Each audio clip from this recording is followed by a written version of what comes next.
Hai semua, selamat datang di channel Sejarah Nyata. Channel ini membahas tentang sejarah dan semua cerita yang ada di belahan bumi ini. Oke, sebelum lanjut ke pembahasan utama, tidak ada salahnya kalian untuk klik tombol subscribe agar kami semakin bersemangat lagi kasih kalian informasi. Dan jangan lupa untuk share video ini ke teman-teman kalian.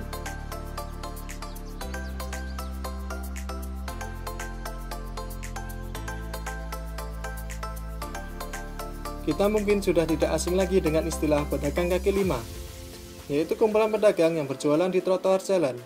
Istilah ini digunakan untuk menyebut para penjajah yang melakukan kegiatan jual beli di daerah milik jalan yang diperuntukkan untuk para pejalan kaki. Para pedagang jenis ini biasanya tersebar di berbagai kota di seluruh penjuru negeri ini, dan menjadi bagian yang tidak terpisahkan dari mobilitas masyarakat. Dalam kaitannya dengan hal tersebut, pernahkah kita mencari tahu dari mana istilah pedagang kaki lima disematkan? Ada berbagai ragam versi mengenai asal-muasal penamaan pedagang kaki lima. Salah satu yang cukup terkenal adalah pendapat yang menyatakan bahwa penggunaan istilah kaki lima adalah karena mereka menggunakan gerobak yang berkaki 3, ditambah dari jumlah kaki dari si pedagang yang berjumlah 2. Maka disebutlah pedagang tersebut berkaki 5.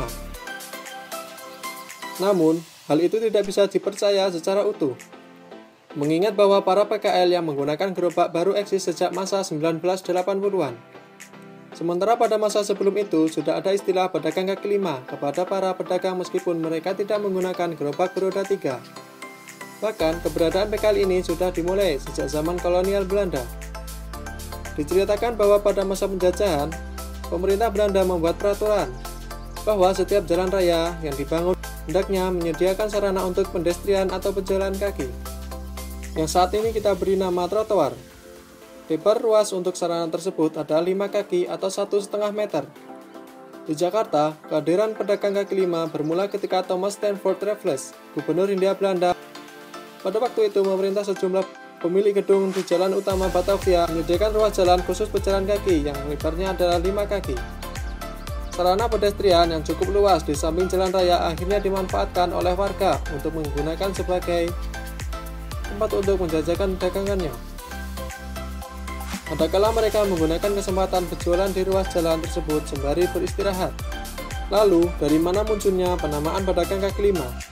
Ternyata istilah ini merupakan implikasi dari sebuah kesalahan terjemahan yang dilakukan dari bahasa Inggris ke bahasa Indonesia.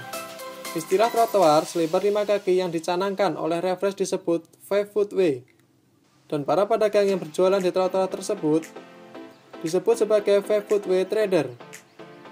Lantas, ketika diterjemahkan ke dalam bahasa Melayu, istilah 5-foot rupanya disalahmaknakan sebagai kata majemuk. Dalam terjemahannya, hukum menerangkan menjadi diterangkan. Dalam bahasa Inggris diubah menjadi diterangkan menjadi menerangkan, sehingga terjemahan tersebut bukan menjadi 5 kaki, melainkan kaki 5.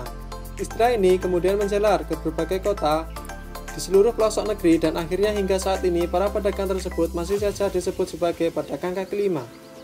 Sejak saat itu, keberadaan pedagang kaki 5 sebagai salah satu penghuni tetap trotoar yang sebelumnya dikhususkan untuk para pejalan kaki menjadi bagian yang tidak terpisahkan dari rakyat Indonesia. Dengan adanya PKL di trotoar, terjadilah simbiosis mutualisme antara para pedagang dan para pejalan kaki. Namun, implikasi buruknya adalah dengan semakin banyaknya PKL yang bertebaran di trotoar, jalanan semakin menyempit dan kendaraan serta para pejalan kaki susah untuk mendapat akses jalan.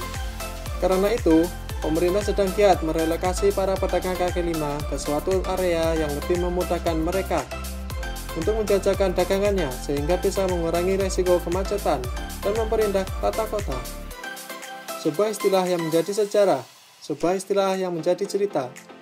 Itulah sekelumit hal mengenai awal mula nama pedagang kaki lima, yang tanpa kita ketahui sebelumnya bahwa ini merupakan sebuah kesalahan penyebutan yang disebabkan oleh misinterpretasi dalam mengartikan makna bahasa.